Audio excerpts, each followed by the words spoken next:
Hey, Mike here. I just wanted to let you know that you can listen to Dark Poutine early and ad-free on Amazon Music, included with Prime.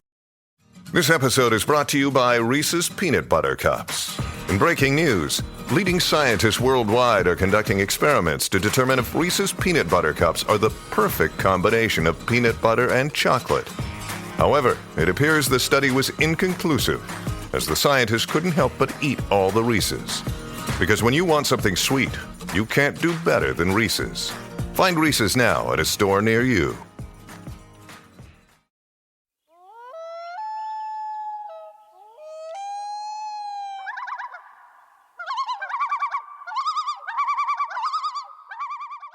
Welcome back to Dark Poutine. I am Mike Brown, and across the table is Matthew Stockton. Hello, Mike Brown. How are you, Matthew? 10 out of 10, thank you. So this is actually our first recording after the new year. Yeah, we took a little break. We needed a little break. Holy smokes.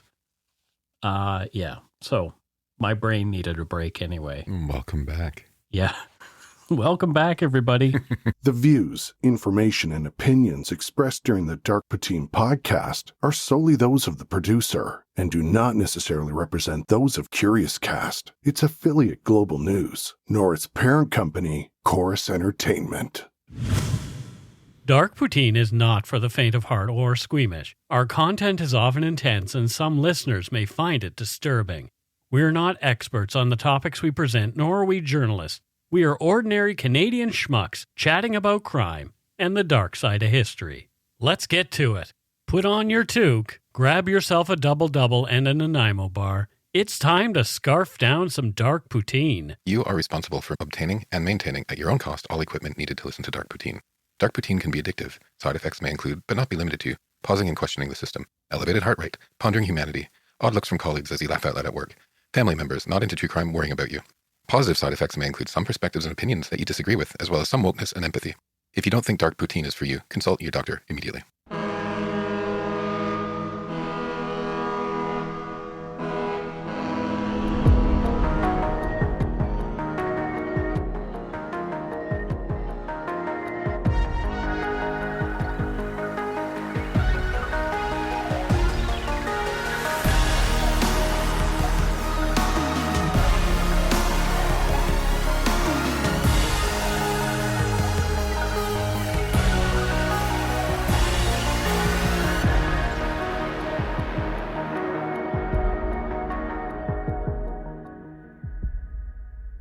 At 8 p.m. on the evening of March 21st, 2006, the BC Ferries-operated motor vessel Queen of the North departed Prince Rupert, British Columbia. The long-haul passenger and vehicle ferry, making the 18-hour overnight trip to Port Hardy on the northern end of Vancouver Island, was carrying 22 vehicles, 101 people, 59 passengers, and 42 crew. Many passengers were asleep when at 12:21 a.m., at 17.5 knots, the ferry struck an underwater ledge on the northeast side of Gil Island in Wright Sound. The damage to the hull was catastrophic. It tore holes in the starboard side and took out the propellers. The ferry lost propulsion and began drifting and taking on water. Upon realizing the ferry was lost, the crew and passengers loaded into the lifeboats to take them safely away from the foundering vessel, which sank in 430 meters of water only 80 minutes later. Sadly, two of the passengers, Shirley, Rosette, and Gerald Foisy, a couple from 100 Mile House in BC, were unaccounted for. As they've never been found, they have since been declared dead.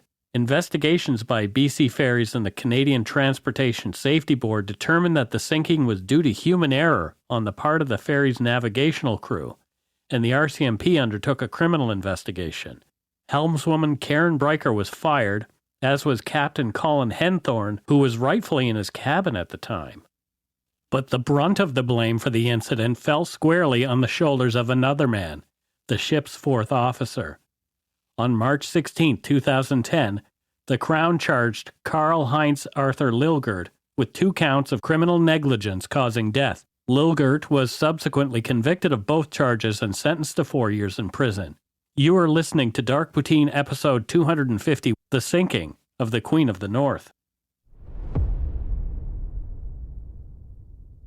Thanks to Yumberyarder, Ryan Fryer, and others for the case suggestion. It's been on my list of possible episodes since I initially created the list, but sometimes it's nice to get a nudge to move forward with a story. A good guy, that Ryan. He is a good guy. He's always very creative in his posting. He is. And you mentioned something while we were eating McDonald's, so we're not judging. We're eating McDonald's, and I said, like, because I love watching like people's food, right? Yeah, and, sure. And we have the Yum Yum bus. Yep. And Ryan never has greens on his plate.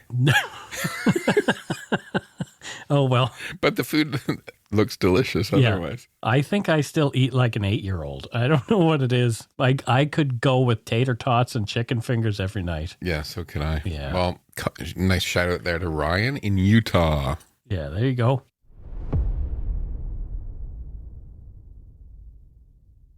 Traveling by ferry in BC is common, especially as some areas would otherwise be inaccessible by car, or the route would take days to navigate. The BC Ferries Corporation has an excellent record of safety for getting passengers to their destination on time and in relative comfort.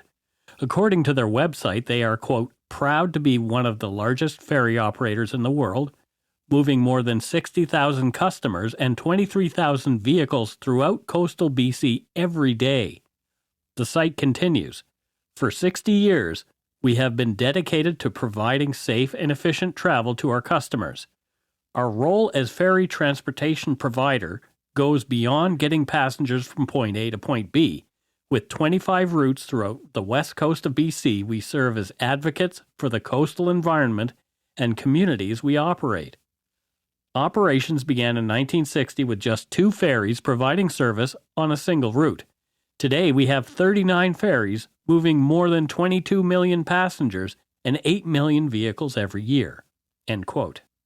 My first trip on a BC Ferries vessel was from Horseshoe Bay to Nanaimo in 1976 when my family was visiting, so Dad could attend a veterinary conference in Richmond.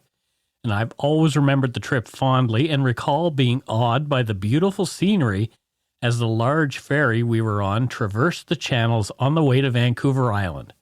Memories of that trip as a youngster played a part in my eventual move to the West Coast. In the nearly 30 years I've been in British Columbia, I have personally sailed on several BC Ferries routes, most commonly to Vancouver Island, the Sunshine Coast, and the Gulf Islands. The service has always been efficient and their workers pleasant, although I've not made one of the long-haul ferry trips like the one we're speaking of here. I would love to do it at some point. You know, before I got into cannabis, one of my last jobs was helping to build that new BC Wet Ferries website. Oh, that's funny. Okay, yeah, and cool. I rebranded their restaurants on the ships. Oh, you rebranded them? Yeah. Well, aren't they all now white spots? No, they're not all white spots. Oh, okay.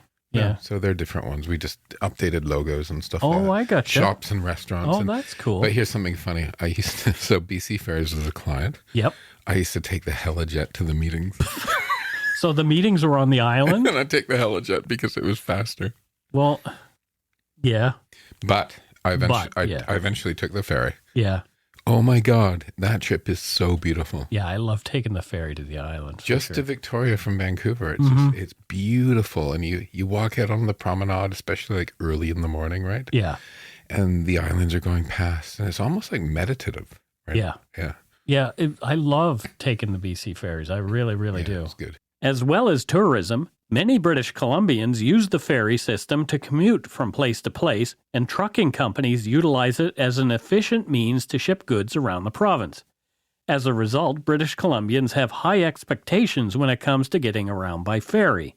If you want to have a lengthy, sometimes heated discussion, ask anyone about the cost of the ferries, or worse yet, chat about wait times or weather cancellations. All in all, though, we here in BC do love our ferries. I, though, miss the sunshine breakfast. If you know, you know. Incidents have occurred, of course, over the 62 years that the BC ferries have been in operation.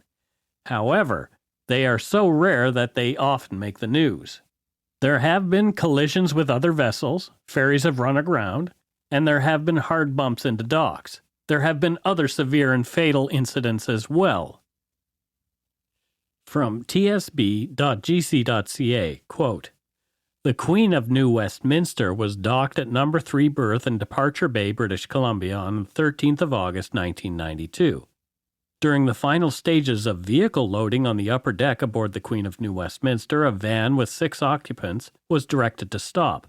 While the van was stopped on the apron of the shore loading ramp, the ferry began to pull away from the berth. The apron lost the support of the ferry deck, causing the van to fall onto the ferry's lower deck and then into the water.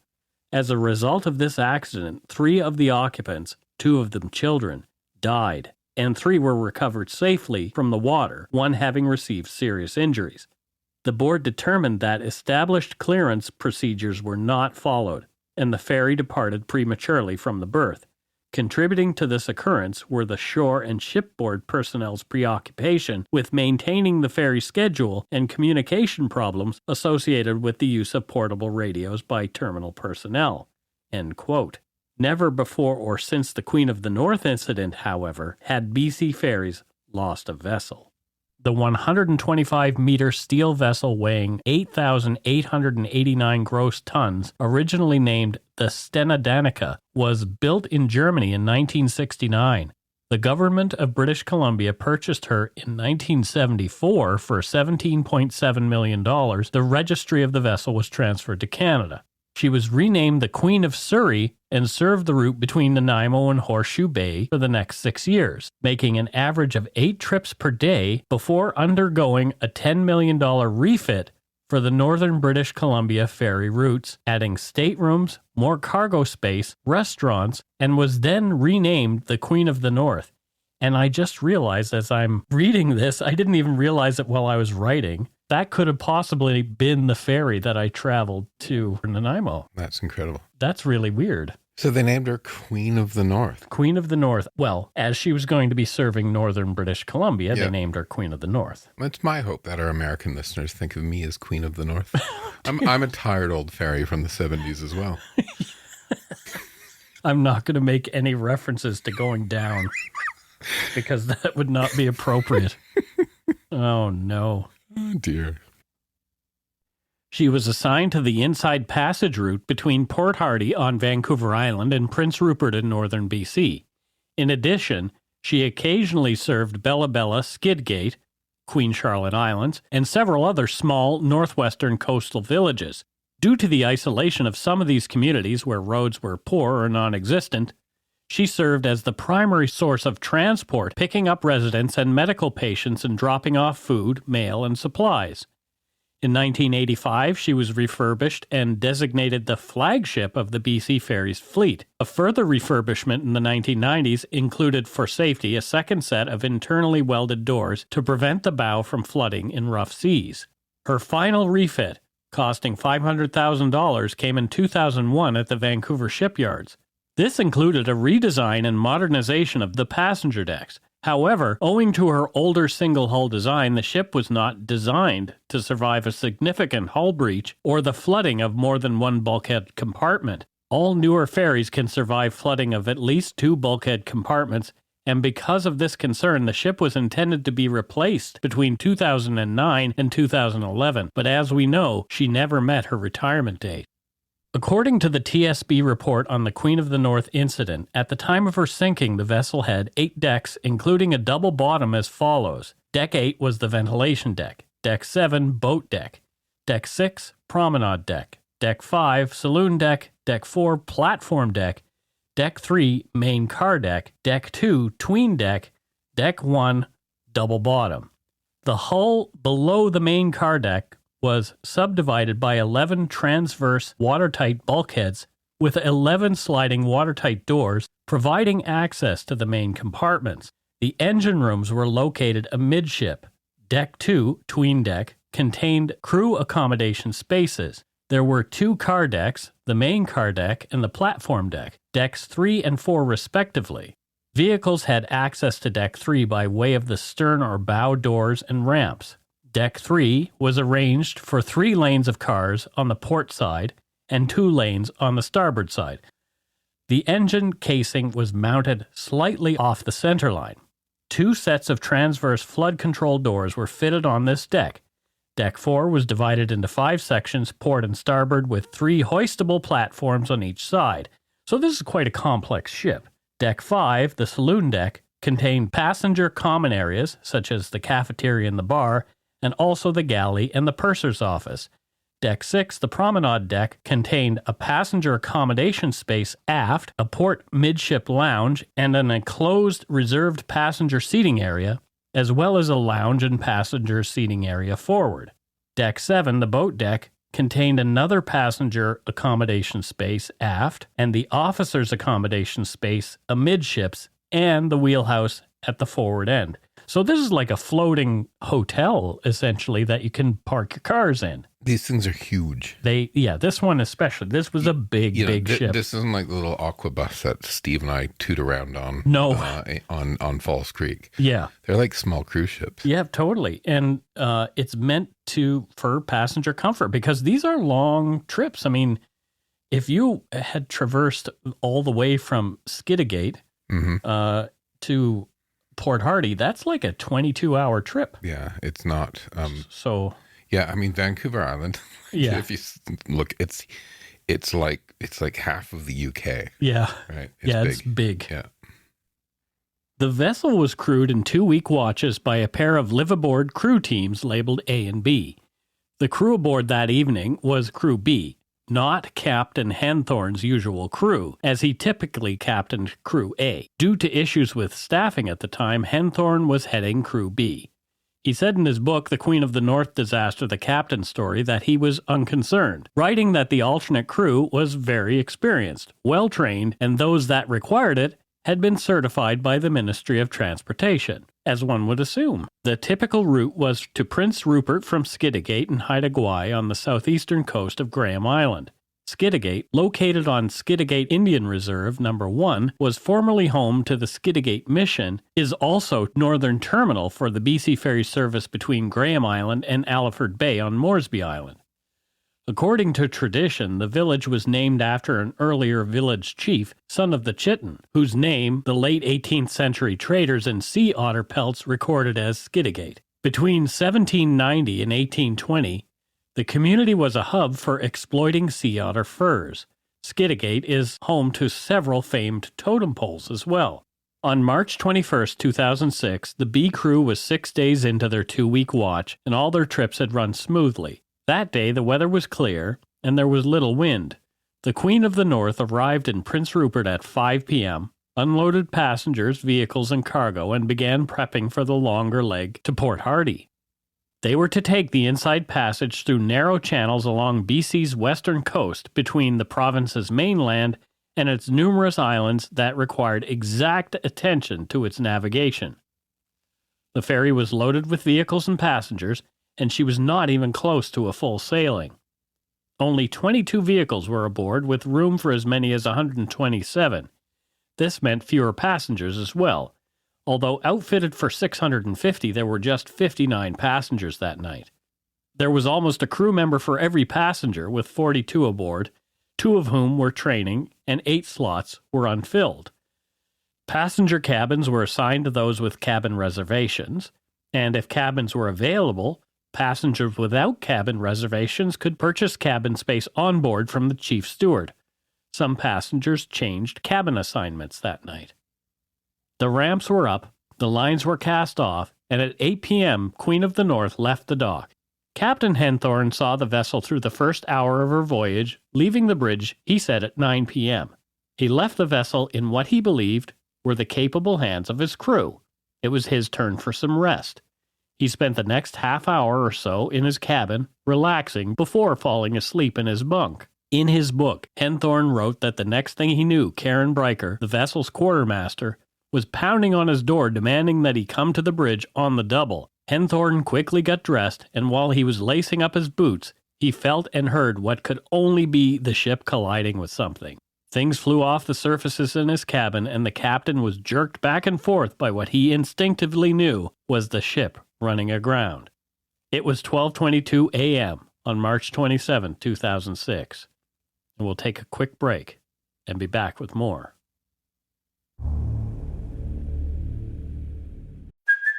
Hey, it's Kaylee Cuoco for Priceline. Ready to go to your happy place for a happy price? Well, why didn't you say so? Just download the Priceline app right now and save up to 60% on hotels. So whether it's Cousin Kevin's Kazoo Concert in Kansas City, go Kevin, or Becky's Bachelorette Bash in Bermuda, you never have to miss a trip ever again. So download the Priceline app today. Your savings are waiting. Go to your happy place for a happy price.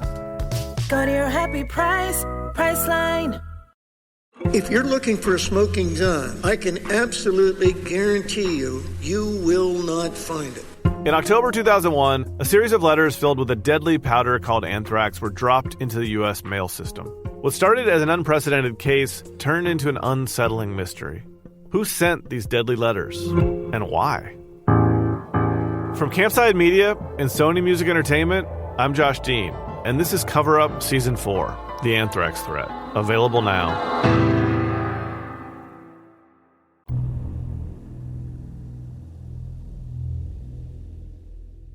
And we are back. Matthew, thoughts on this episode so far? Okay, when things go wrong like this, and it's so completely out of... So, you're tootling along doing your thing. Yeah. And all of a sudden, the ship is capsizing. There's cold, dark water. Yeah. It's... everything we do in life is a test of faith. Even like walking, right? When you put one foot in front of the other, it's a bit of faith that the ground's not going to fall in front of you. Well, yeah. But just to be so completely out of control in these situations is scary. Yeah, it really makes you question mortality and it's realize how fragile life really is. Yeah, I mean, over the past few weeks, I'd gone to Montreal. Yep. And we almost landed and needed to abort the landing. And it's nothing like this, but when you're like literally on the runway. Yeah. And suddenly the plane lifting back up because we're going to miss the runway or something. Oh, dear. There's like nothing you can do. No. And imagine being on the ship and suddenly, you're just sitting there eating or having a nap or whatever. And then you're being thrust into little, hopefully, little lifeboats. Yeah. And it would have been well, dark, they're not so little sometimes too. Dark and cold. Yeah. And they were out there for hours, right? Yeah. Just, bobbing around waiting for the larger ships to come and pick them up. Yeah.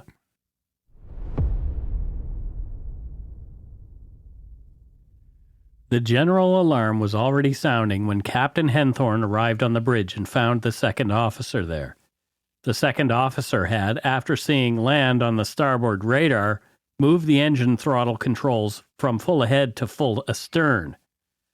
The vessel was not responding at all. It became clear later that the collision with the underwater ledge had destroyed the propellers used to drive the ship, and no amount of fiddling with the controls would have made any difference. Queen of the North was adrift. Worse yet, she was taking on water, even though the watertight doors had been ordered closed by the captain soon after he'd entered the bridge. According to the later TSB report, quote, water ingress into the hull was immediate, rapid, and extensive, and the, quote, bilge pumps could not keep up with the seawater rushing through the holes in the vessel's hull.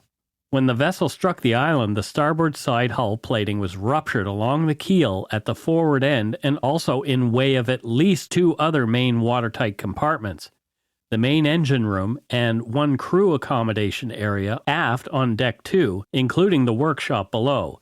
It is known that at least 3 main compartments experienced initial flooding.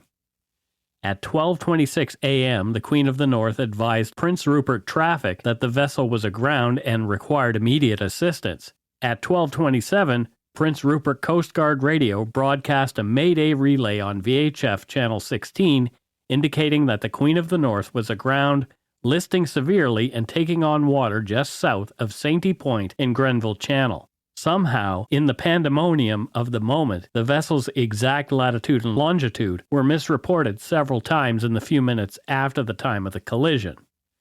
The water was pouring into the crew quarters on deck 2, and by the time the last crew member had been evacuated, the cold Pacific Ocean water had been waist deep. One crew member on deck 2 was briefly trapped in her cabin when a locker fell and blocked her door. She freed herself, by which time some 4 feet of water had accumulated inside the cabin. The decision to abandon ship, albeit never easy, was the only sensible choice. The alarm was blaring, and announcements were made over the PA system to alert the passengers and crew of the collision.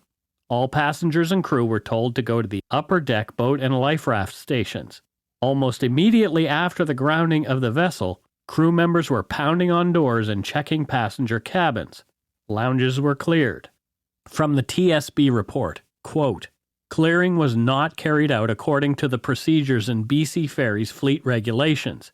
Chalk marks were not placed on doors, and not all rooms were physically searched. Not all cabins were cleared by those assigned to that particular muster duty. Some crew members were delayed by water ingress, others had already cleared the areas, and there was some confusion about whether to follow the public announcement directing people to proceed directly to the upper deck boat and life raft stations versus following the procedure of clearing all the passenger areas." End quote. Once mustered on Deck 7, passengers were directed to stay clear and the crew prepared to launch the survival craft. According to the TSB report at that time, the crew did not do a total head count, but counts were made on loading lifeboats to prevent overcrowding. The counts were not recorded in any way. One person designated to perform this count was reportedly distracted by a passenger with young children and only later returned to complete the count. The ship had been fully abandoned by 1:12 a.m., and the passengers and crew watched helplessly as the large ferry listed and drifted with the current. She sank at 1:40 a.m. before help arrived. Passengers and crew used 3 life rafts, 1 lifeboat, and 1 rescue boat during their abandonment. Search and rescue and Coast Guard vessels began steaming toward the Queen of the North to pluck the passengers and crew from the bobbing life rafts. The first vessel on the scene was the fishing vessel Lone Star at 1:45 a.m. Other fishing vessels made their way to the scene as well. A fast rescue boat from the Coast Guard vessel Sir Wilfrid Laurier arrived at 1:56 a.m. A total of 63 passengers and crew were transported to Hartley Bay by local vessels, and 36 passengers and crew were taken aboard the Sir Wilfrid Laurier. As the groups were split up, the head counts over the next few crucial hours were off, and according to Captain Henthorne in his book, they changed several times. 11 passengers and crew were transported from Hartley Bay to Prince Rupert by helicopter just after 7 in the morning. At 10:15 a.m., all remaining passengers and crew from Hartley Bay were taken aboard Sir Wilfrid Laurier and then proceeded to Prince Rupert, arriving at 5 p.m. that evening. 2 people, Shirley Rosette and Gerald Foisy, a common-law couple from 100 Mile House, had apparently failed to reach the lifeboats. They'd been assigned a cabin on the vessel's port side. Adding to the confusion, a passenger reportedly told police the missing couple had been seen in Hartley Bay during the rescue effort. A thorough search of the small Aboriginal community of 200 people by police turned up nothing and no sign of the couple. Gerald Foisy's years of work as a metal fabricator in 100 Mile House had taken their toll on him.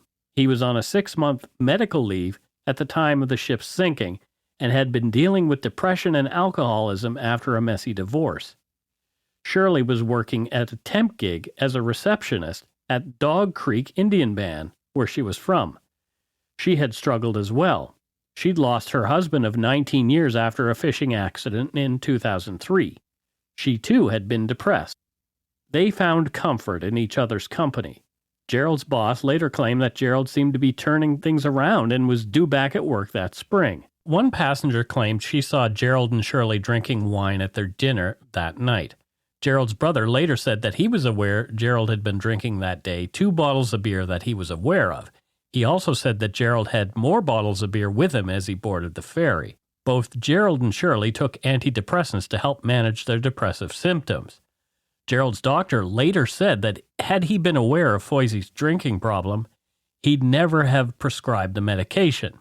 The doctor later testified that it would be reasonable to conclude that the mix of alcohol and antidepressants could have, quote, caused drowsiness.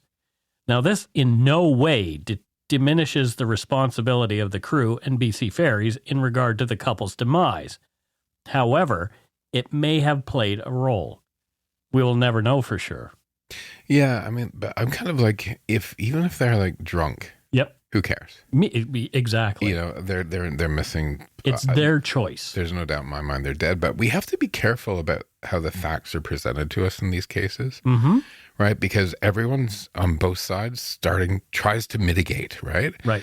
And it's not necessarily the truth. Nope. Right. And the truth is usually somewhere in the middle and usually very boring. Yeah. But people it's instantly, both sides want to start create narratives. Yep. And I actually had a situation when I was a junior where I was working for an agency and we were doing some PR and a bus line had crashed and a driver who was like 75 years old, 7 people in the bus were killed. Oh no. And I can remember like the bus company coming to us and my boss at the time, okay, we need to the driver had died as well. And it was we need to humanize him, right? Yeah. Talk about his kids and his grandkids because what I learned then is things can spin one way or the other really quickly. So it was all about, hey, let's try to stop, vilification of a driver. Yeah. And make him human right away. Totally. It's an interesting, fascinating thing that happens. Not just it's in the courts and it's in the media, right? Every story you hear in media, on Facebook, on Twitter, everywhere, there's a spin. Someone has an agenda that they are trying to forward. Everyone. Yep. Everyone. So I've noticed a lot lately. People are sort of pointing that out now. You know that this person does this for a living, or you know that this is their agenda. So perhaps you should take into account that when you are just, blindly believing what someone is telling you. Well, you know what I do when a big news, I tend not to read the news too much but I try to, I'll read a far right, a far left, a middle sort of news site. Yep. Because the truth is sort of somewhere in between all of it, right? So I always read like both sides of what the spin is and try to figure out what's really going on myself. So I've talked about it before on the show, I think, but there is this site called ground.news that I use, and essentially it will give you the story and it will tell you how much it's being reported in the right and how much it's being reported in the left. Interesting. For example, Bolsonaro supporters storm into Brazil Congress, clash with authorities. That's a big story. Oh, is that still going on? I guess it was happening yesterday. Wow. So Bolsonaro obviously lost the election and his people aren't happy. But this is being reported 41% on the left. So it's being more reported by the people who are opposed to what's going on. 33% in the center and 26% on the right. So it's really interesting to see sort of the bias, the bias in storytelling. Yeah, it's great. I love it.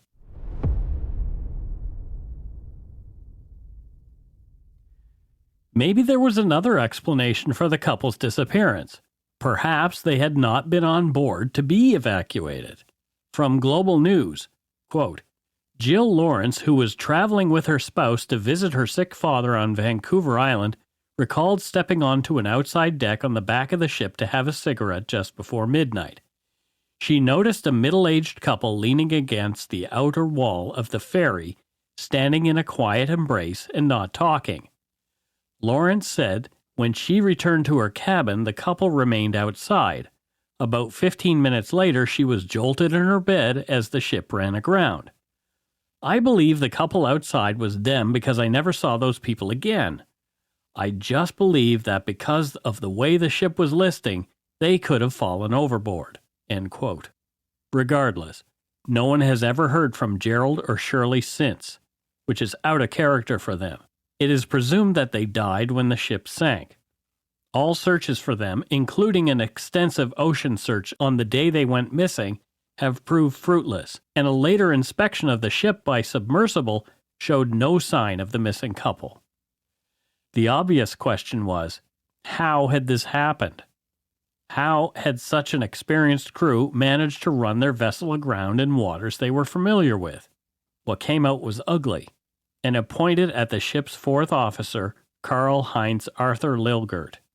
From court documents, quote, Karl Lilgert was born in Germany on September 1st, 1953. His family immigrated to Canada in 1957, and he grew up in Edmonton. He completed grade 10 and dropped out of school following a serious motorcycle accident. He had a dream of working with boats on the sea and moved to Prince Rupert in his late teens. He started as a deckhand on a fishing vessel and worked for many years in the fishing industry. He constructed his own boat, which he lived on for a time. He and his now estranged partner met in 1981 and had 2 sons who have grown to be fine young men. Mr. Lilgert built a family home in Dodge Cove, which many have described as a work of art. Lilgert began working for BC Ferries in 1990 as a casual deckhand. Eventually, he moved up the ranks to 4th officer on the Queen Charlotte and Port Hardy routes on the Queen of the North and the Queen of Prince Rupert. He was a respected, highly regarded professional mariner and a friend of his fellow officers and crew members. Some indicated they would sail with him today if they could. End quote. According to the TSB, Lilgert, in charge of the ferry's navigation at the time of her grounding, failed to make a minor course change at or near Sainty Point. He allowed the Queen of the North to travel on autopilot at full cruising speed over 17 knots in the dead of the night straight into Gil Island. Lilgert's responsibility included the duty to oversee all operations on the bridge and to abide by the collision regulations and ordinary practice of seamanship. This included maintaining a safe lookout through sight, hearing, and navigational aids, maintaining a safe speed to take proper and effective action to avoid collision and stop, having regard to prevailing circumstances and conditions, and ascertaining the risk of collision. So what had he been doing, and how had he missed the course correction? It became apparent that Karl Lilgert and Karen Breicher, the Queen of the North's quartermaster, had previously been involved in a sexual relationship. The fateful night was the first time they had worked together since their breakup, and they had been alone on the bridge at the time of the incident. After Lilgert was arrested, he was charged with 2 counts of criminal negligence causing death, and the Crown's position was that Lilgert had either been distracted, either in an argument with Karen Breicher, or conversely, they had been engaged in sexual activity when the ferry ran aground. Interesting. Yeah. Isn't it? So again, right? Mm-hmm. Narratives being spun. Yep, totally. It's funny though. They're like, that is a very broad, you're either fighting or you were having sex. Yeah. Like it's they're grasping a little bit, but it seems a bit too easy, right? Mm-hmm. I actually heard when I first moved to Vancouver, I heard this story from just regular person. Sure, everybody was talking about it. And what this person said to me was, and it's wrong, right? The captain was drunk and having sex with his lover who is not supposed to be on the bridge. Right? That is exactly the story that I heard too. And there's no evidence, like there's nothing. It wasn't the captain. It was the helmsman. It was the 4th officer. B, he wasn't drunk. Yeah, he wasn't drunk. Right? And C, they don't know. And D, she was actually the one steering. Right. Yeah. Right? Like it wasn't some just some person that came on the ship, right? She worked for the ferries. Yeah. So it's just amazing how these things deconstruct and then the spin and this weird, I don't know. People hear half the story and then it's like the telephone game. Yeah. Things become this crazy story. So you heard that same story? I totally heard the same story. It's incredible. Yep. According to court documents, the defense's position was that, quote, any mistakes that Mr. Lilgert made were honest mistakes made in the course of his employment. Mr. Lilgert was fully engaged in the navigation and operation of the ship. The activities Mr. Lilgert undertook and the judgments he made on the bridge that night were based on his years of experience on the water. They were not undertaken recklessly or without regard for the safety of his fellow crew and passengers, end quote. Lilgert also claimed that he was taking evasive action to avoid contact with a fishing vessel that had come into the ship's path. but there is no evidence of this phantom ship ever existing. Lilgert said that Karen Bryker was at the helm and unfamiliar with the equipment on the bridge. While Carl Lilgert was on the stand, the Crown Attorney cross-examined him. From a National Post article, quote, "The relationship the two of you shared," the Crown Attorney began, "the attraction was powerful enough that whether it was sexual activity or an argument or a discussion coming out of the breakup of the relationship, that's what occupied your attention that night, not navigating the vessel." Lilgert simply replied, "No." The Crown Attorney earlier suggested that Lilgert knew Bryker would be on the bridge that night, so he cut his break short and relieved the second officer, Kevin Hilton, early so he could be with Bryker on the bridge. And when you got to the bridge, whatever happened between you, whether it was sexual, an argument, a heated discussion, you just weren't paying attention to navigating the vessel, the Crown Attorney said. "I'm suggesting that I was navigating and paying attention to the best of my ability," Lilgert responded. I don't know, but I feel like he's not being completely honest. No, and what I'm about to read next actually sort of proves that out a little bit. Okay. The record of the electronic chart system, ECS, from the Queen of the North and from a Coast Guard vessel tracking the ferry was contrary to Lilgert's evidence. Despite his convoluted explanation of convoluted maneuvers he claims he made in Wright Sound to avoid a phantom fishboat, the ECS evidence demonstrates that the Queen of the North proceeded in a straight line out from Grenville Channel to the point of impact with Gil Island with no course or speed change 14 minutes from the prescribed course change. His attention was not focused on his job, according to this evidence. In her sentencing decision, the Honorable Madam Justice Stromberg-Stein wrote, quote, "I agree with the Crown that this is not a case of an honest but mistaken belief of someone trying their best but failing or a lapse of attention. This was not an error in a judgment call. This was a case of complete abdication of responsibility by Mr. Lilgert. Shortly after joining Miss Bryker on the bridge, he completely failed to take any steps to navigate the vessel. He ignored his responsibility to safely navigate a passenger ferry traveling at night at full cruising speed in waters with land nearby, knowing full well the risks and the possible, in this instance, the inevitable, disastrous consequences. Whatever occupied Mr. Lilgert's attention on the bridge that night, it was not the navigation of the vessel. I do not need to speculate what Mr. Lilgert was doing on the bridge that night. I know what he was not doing. He was not doing his job. He was not navigating a passenger ferry with 101 persons aboard who had entrusted their lives and safety to him." End quote. The judge then sentenced Carl Lilgert to 4 years behind bars and gave him a 10-year prohibition from operating a seagoing vessel.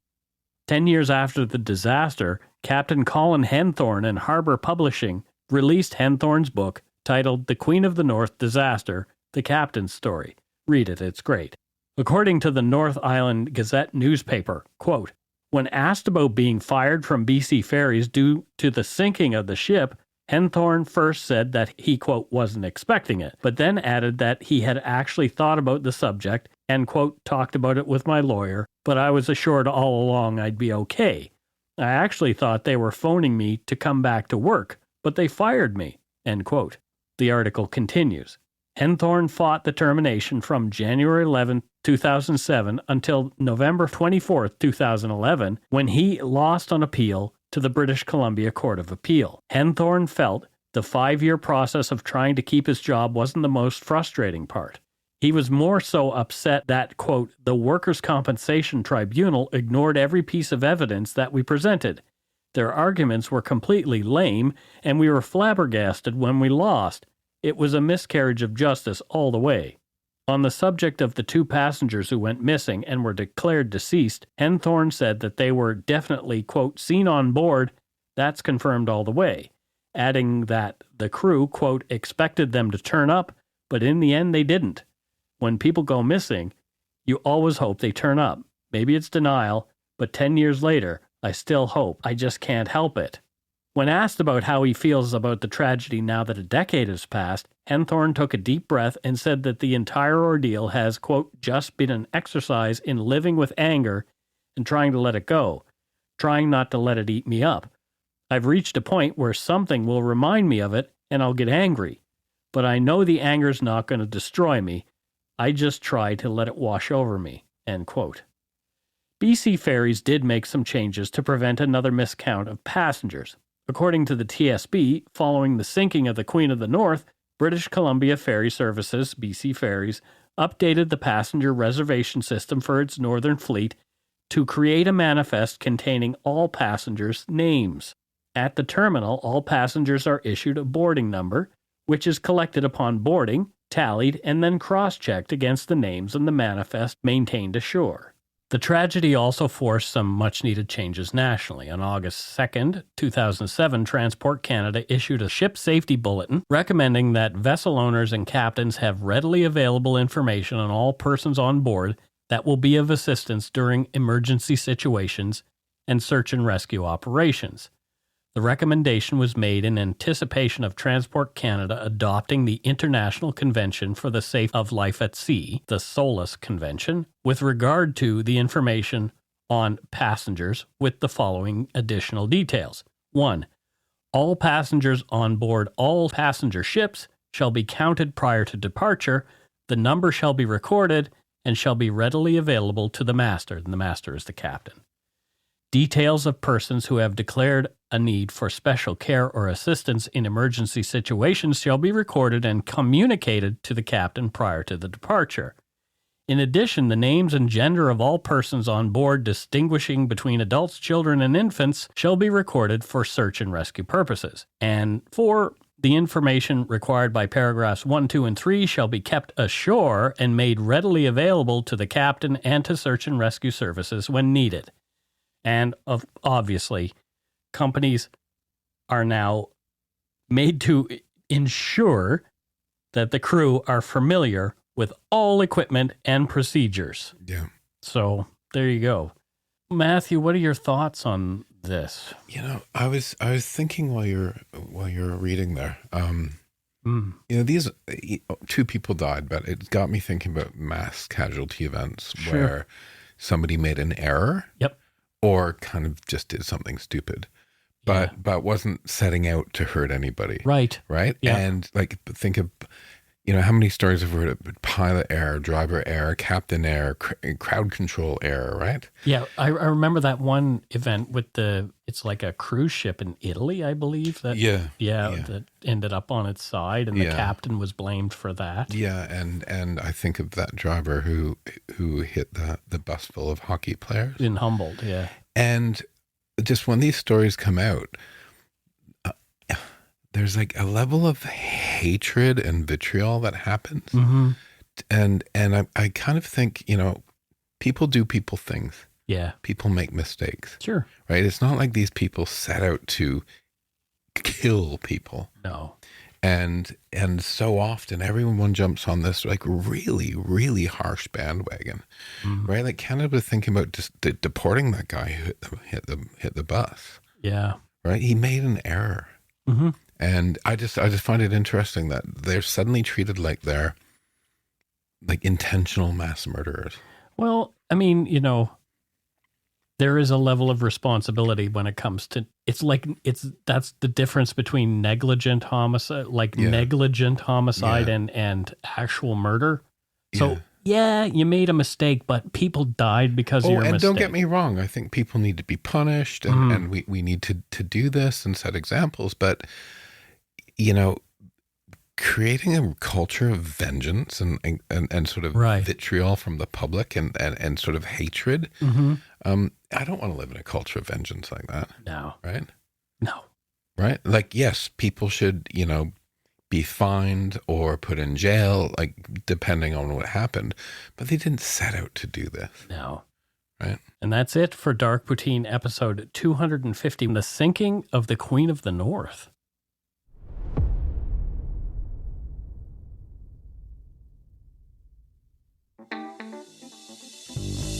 That's right. It's time for voicemails.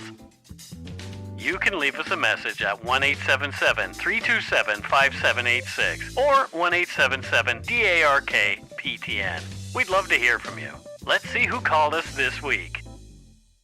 All right. It's time for voicemails. And before we get started, just a reminder. So this is our first episode recording after Christmas.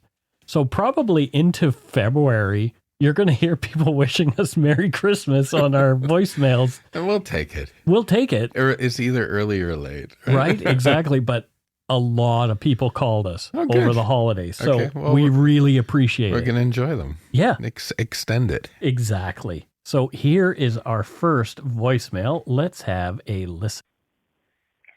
Hi, everyone. It's Kale calling again. My pronouns are they, them. And I'm driving back to Antigonish right now from New Brunswick. And I was listening to the haunting episode, and I got really excited. It reminds me a lot of the Blue Nun legend that is a big thing at St. FX.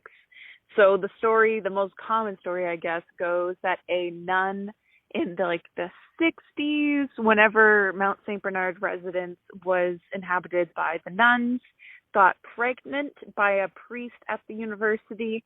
The priest rejected her and refused to leave the priesthood. So in her despair, she completed suicide.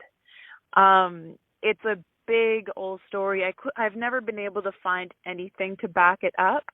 But when I was living there during my first year of university, out my window that looks into the courtyard, I thought I saw someone jump off of a balcony of a building that is connected to Mount St. Bernard residence, or MSB. So in that, I ran outside, ran right out into the courtyard frantically, and no one was on the ground. Everyone was going about their day normally, and I just looked insane. But yeah, so pretty cool story.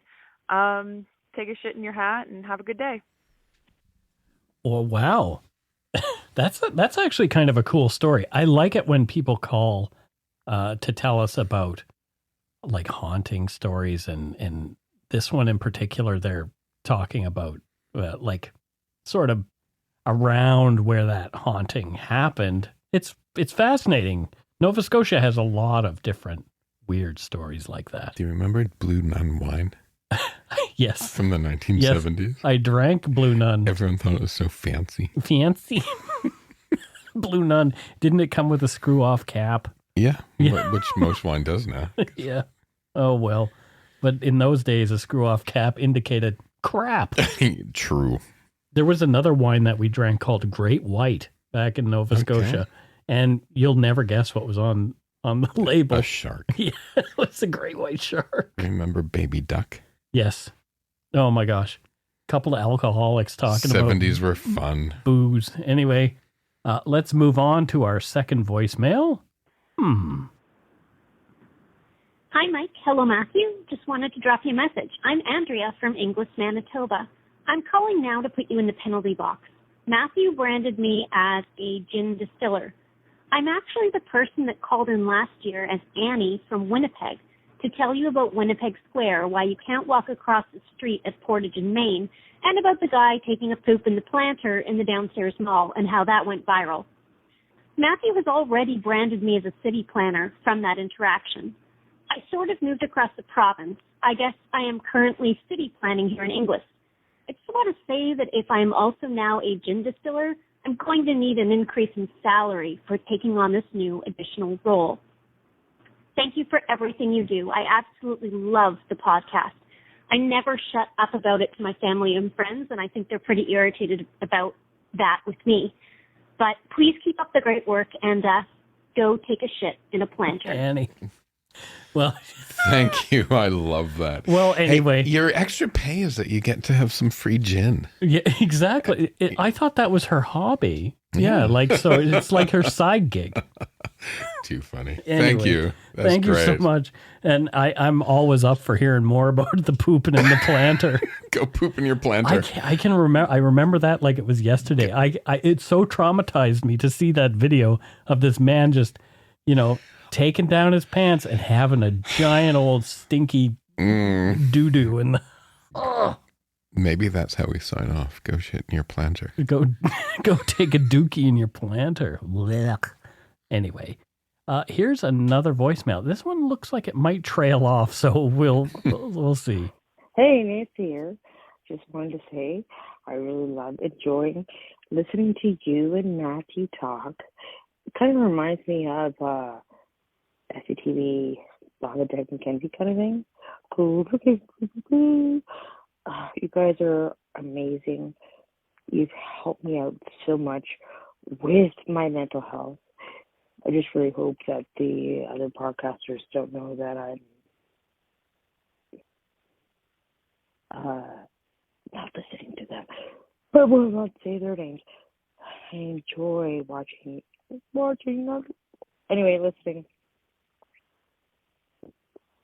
I'm from Cambridge, Ontario.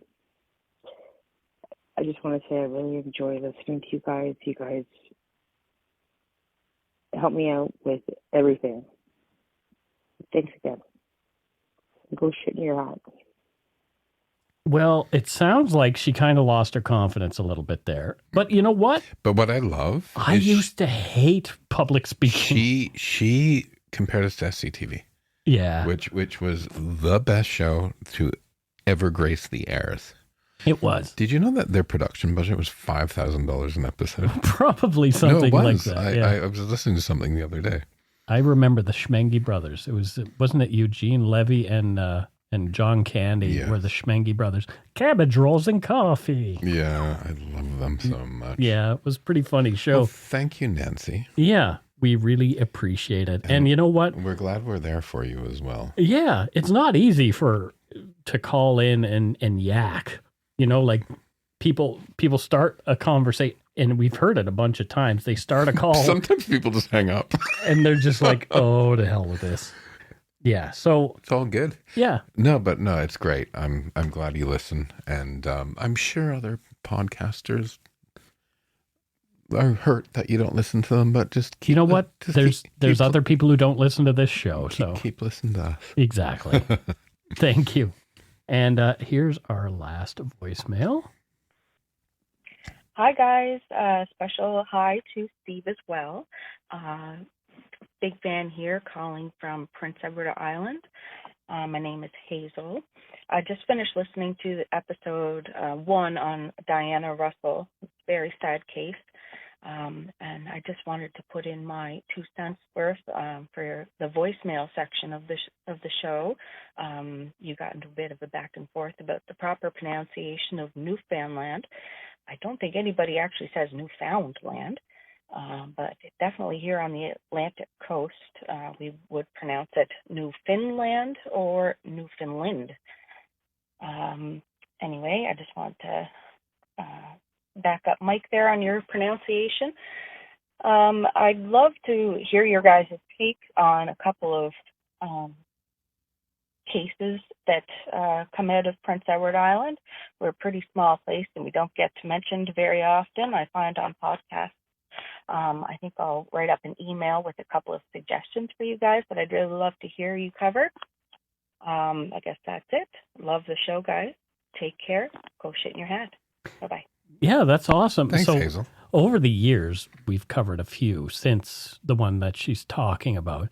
And yes, you know, Newfoundland. Understand Newfoundland. Understand Newfoundland. But I've heard people call it Newfoundland. Yeah.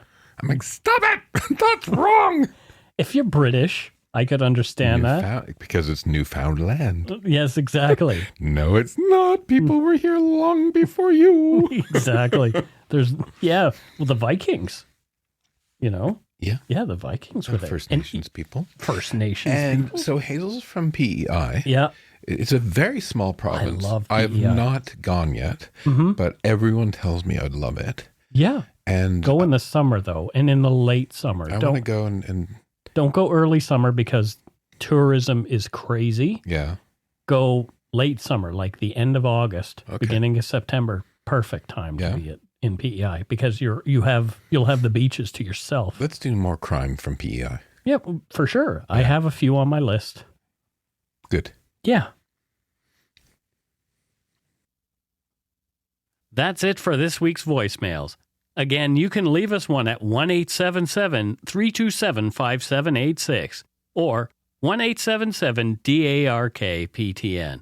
We'd love to hear from you, even if it is just to say hi and to tell us to go shit in our hats. If you're stumped for what to chat with us about, a quick story is welcome. It is time for Patreon, and again, wow, we're just catching up, and we have a lot of catching up to do, which is really awesome. Wow, holy smokes. So first up, from Cambridge, Ontario, what's all those British names for the Ontarian places? We have Nancy Gray. Legal commentator and television journalist. No, that's Nancy Grace. Oh, okay. Well, Nancy Gray is also a legal commentator and television journalist. Well, good for her. Yes. Yeah, she probably was doing it long before Nancy Grace. She's with the Cambridge Daily News. The Cambridge Daily News. Have you ever been to Cambridge, Ontario? Oh, of course I have. I've been to Cambridge in England. Yes. It's beautiful. Wow. Talk about history. Is there a lot of history in Cambridge, Ontario? There's a lot of history in Eastern Canada compared to over here. Sure. Right. Yeah. We're still pioneering here. Yeah. It's true. Yeah, it's true. Yeah. And with all the immigration that's happening right now, like I was reading, it was like something like 430,000 new Canadians last year. The more, the merrier. Exactly. Come on in. Next up, we have... So we forgot to say, what does Nancy... Oh, no. We did. No, okay, whatever. Goofball. Next, we have somebody whose name is only CD, so we don't know a gender. We don't know where they're from. I know who it is. Who is it? It's Catherine Deneuve. Really? Yeah. Okay. Yeah, she's a fan. Actress and icon. Yes. Catherine Deneuve. If you don't know her, everyone, look her up. Oh, yeah. She was... Yeah. Beautiful. Beautiful woman. Yeah. Yes. And elegant. Elegant. That's the word I was looking for. Yeah. Yeah. And so, obviously an actor. Where is she living now? Do you know? Paris. Oh, well, so of course. See the film Place Vendôme. It's very good. Okay. Yep. Sure, I'll check it out. Next, we have Susan Kinneberg.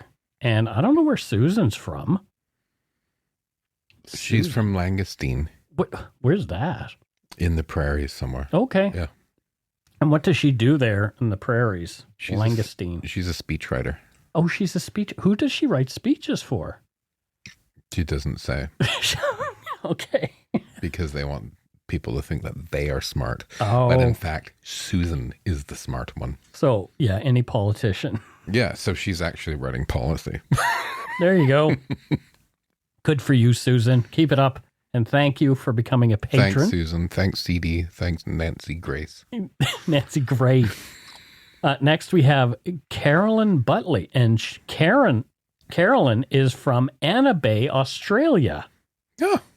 Yeah. New South Wales. New South Wales. Yeah. So what does Carolyn do there in Aussie land, where it's probably quite warm right now? She takes old jean jackets. Yep. And puts diamantes on them. What's a diamante? Sparkles. Okay. And sells them. Oh, well, there you go. Yeah. Someone's got to do it. Very 90s. Yeah. But she's making it come back. Of course. Yeah. Yeah. Well, someone's got to make things come back. Yep. I think I never left some style eras, so I just kind of... What, like the lack of style era that you've never left? Oh, dear. Matthew is very mean to me. He's very, very mean to me. I'm actually really cruel. He's a real jerk. Oh, sweet Lord. I didn't mean that. You've said some mean things to me over the... Your style is your own. Oh. Anyway, thank you to our patrons, and now on to our money donors. And people were feeling really generous and festive over Christmas. So first up, we have Russ Warren. And I don't know where Russ is from, Matthew. Russ is from the San Francisco Bay Area. Oh, is he? But he's originally from Chicago. Oh, there you go. And what does he do there in San Francisco Bay? Thrower of illegal raves. Oh, so he throws raves. Yeah. Well, good for him. Yeah. Yeah. Nothing like a good rave. Oh, I miss raving. Yeah, I never went. Oh, so much fun. I missed out by so much fun, especially when they're broken up by a week. And you have to run from the cops. Yeah, well, there you go. Well, good for you. Thanks, Russ. Next, we have Paul Lucignani. Oh, Paul. And Paul is from Australia. Oh. He says, "Hi, Mike and Matthew. Happy New Year. Some donut money for you on your account of my patron not being happy with my credit card for January. Hopefully it works next month. Oh, Thanks for enduring through everything over these past few years. You both are a highlight in my week. I am recently retired, so please no employment, unless, of course, it's related to testing out some new fishing rods out on the water." Okay. So there you go. So he doesn't have any employment, but what's his hobby? What's his retirement hobby? Clearly it's fishing. Lucignani, is that Italian? It sounds Italian. Do you know the best coffee in the world? No. Is in Australia. Really? Yeah, because there's a lot of Italians in Australia. Yep. And it's like they held on to making good coffee better than the Italians did or something. The best cups of coffee I've ever had are in Australia. So I think he fishes and he's a coffee tester just for fun because he likes the coffee. Oh, there you go. And I've been thinking, wonder something weird, Mike? No. I haven't fished since I was a kid. No, me neither. And lately I've been kind of like... You have the urge to go fishing? Yeah. Huh. Isn't that weird? Interesting. Just to sit quietly and maybe it's a meditation. Yeah, it is. I can't picture you fishing though. But yeah. Why? What do you mean? Why can't you picture me fishing? You're just too fancy to go fishing. I'm not fancy. I'm wearing a t-shirt with a stain on it right now. Oh, I don't know. I think that fishing is an interesting thing. When I went fishing as a kid, I never really caught much. Did you catch a lot of fish? Yeah. It depends on the day, but we fished all the time when I was a kid. And you went to, you spent a lot of time on the Great Lakes. So did you fish on the Great Lakes or was it like rivers, Great Lakes? Yeah. But we had, God, I mean, I'm just thinking about Paul. Mm-hmm. We had probably, I'm not kidding, like 30 fishing poles. Wow. And like boxes and boxes of lures and yeah. There you go. That's great. Yeah. I had a little box of you grew up on the Atlantic. Yeah. Well, I used to crab fish. Okay. I had like a crab fishing trap. Is that fishing or trapping? It's still, you're fishing up a thing. It's not a fish. It's not really, no. So. But yeah, it's a trap. But I used to put like bacon on, and the crabs would come and take the bacon. Okay. And and then I would pull up the trap, and it would close up. It looked like a pyramid. Cool. And there would be crabs in there. Anyway, next up we have Petra Chudobova. And Petra, we've heard that name before, I think. So thank you, Petra.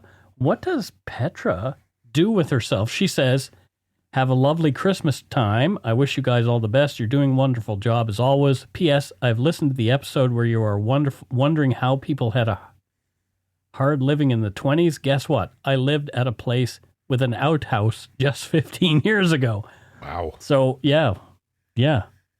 So, Petra. So I want to know if there's like a little moon shape in your outhouse, Petra. The little half moon that they carve in there? Who knows? And why did they do that? So you could peek in? I think so. My mother had an outhouse until she moved. Yeah. Yeah, until she married my dad. So where does Petra from? She said, I think it sounds like an Eastern European I think name. she lives here now, but she's originally from Prague, and she's a film director. Oh, good for her. Yeah.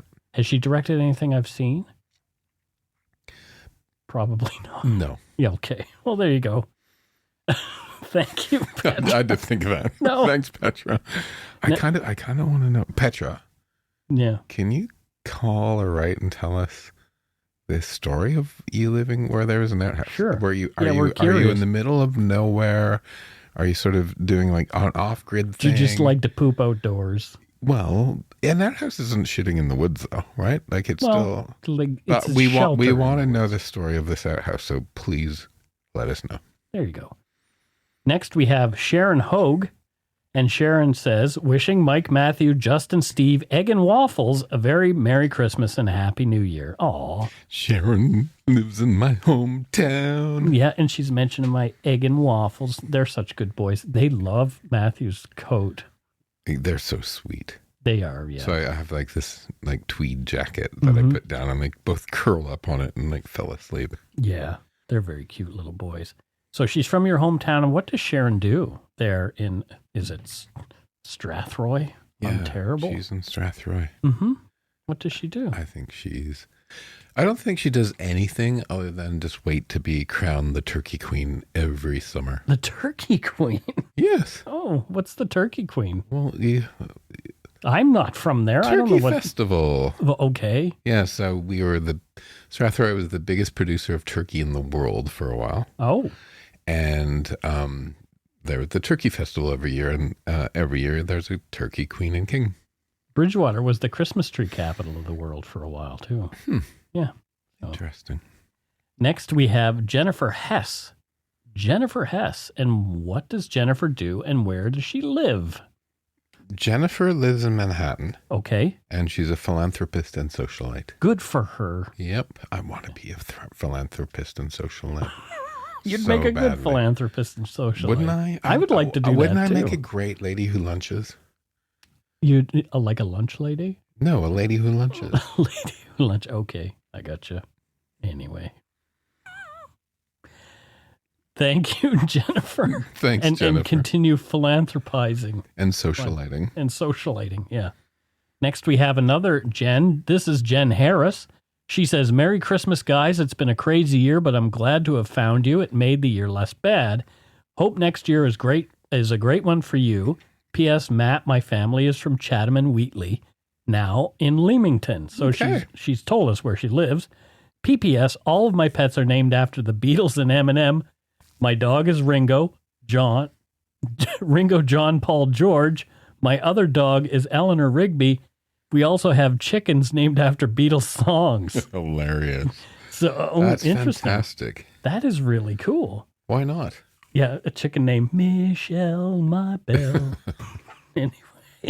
Can you please call a chicken Dear Prudence? It probably is. I really want a chicken named Prudence. Dear Prudence. Dear Prudence. Yeah. Okay. Jen is a Mandela effect researcher.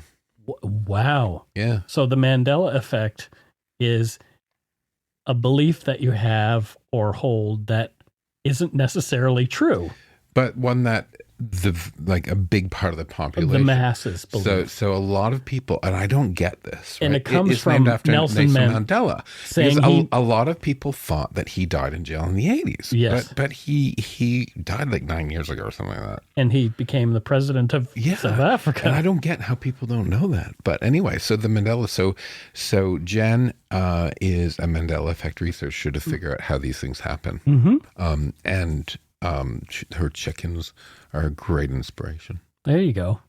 They're a great inspiration to me. Any chicken named after a Beatles song is pretty probably good, pretty tasty. Dear Prudence, won't you come out to play? Denise Walker.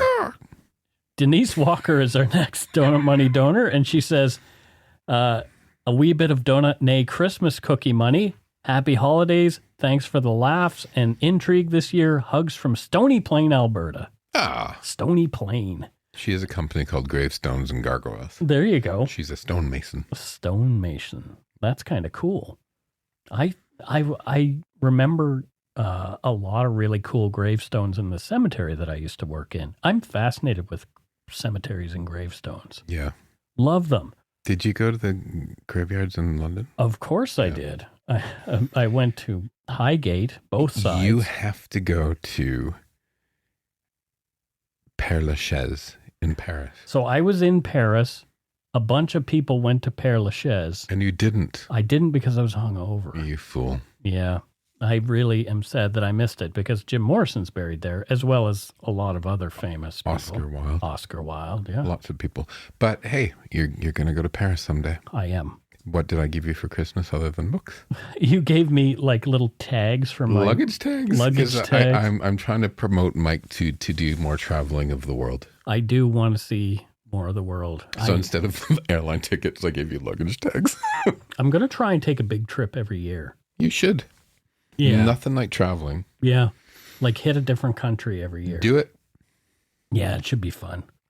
Next we have, last but not least, is our good friend Lori St. Germain. Lori! And she says, sending some holiday treats for you, Mike, and Matthew, and a chewy treat for Steve. Happy holidays to you. All the best. Lori in Ottawa. And we know what Lori does. Okay. She started that elderflower liqueur called Saint-Germain. There you go. Yep. Very nice. Very nice. Thank you, everybody. Thank you to all our donors, past and present. Appreciate. Preach. We preach. Thanks to all our patrons and Donut Money donors, past and present, for your generosity. It helps to keep the show going. You can become a patron of Dark Poutine at patreon.com/darkpoutine. For a one-time donation, you can send us donut money via PayPal using our email address, darkpoutinepodcast@gmail.com. If you don't already subscribe to the show, it would mean a lot if you did. You can easily find Dark Poutine on Apple Podcasts, Spotify, or wherever you listen to your favorite shows. If you haven't gotten yours yet, my book, Murder, Madness, and Mayhem, is available to order via a link on the Dark Poutine website. And speaking of darkpoutine.com, please check it out for show notes and other cool stuff. We'd appreciate it if you took the time to give Dark Poutine a like or a follow on Facebook and Instagram. Most importantly, thank you for listening, and tell your friends about us. Word of mouth is a powerful thing. And that is it for this week's episode. Until next time, don't forget to be a good egg and not a bad apple. Go shit in your planter. Go shit in your planter. Ew. At least make it your planter. Don't do it in somebody else's. Don't do it downtown Winnipeg. I barfed in someone's planter once at a party. I'm not surprised. And then I heard about it. It came back to me. It's somebody who was at the party, was talking to the owner of the home and said, like, some disgusting pig puked in one of my house plants. And it was me. And we'll leave everyone with that. Yeah, sorry. Goodbye, everybody. Bye.